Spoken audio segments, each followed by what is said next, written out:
is struggling to manage type 2 diabetes. Lower once weekly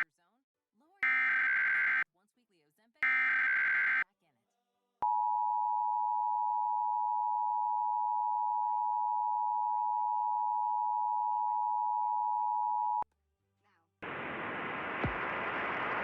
back in it. This is a test of the National Emergency Alert System.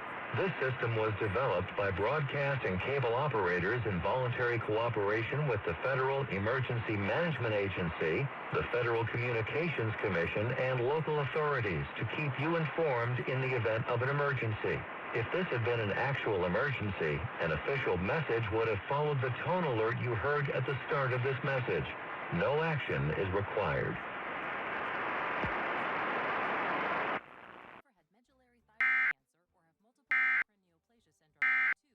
Allergic to it. Stop Ozempic and get medical help.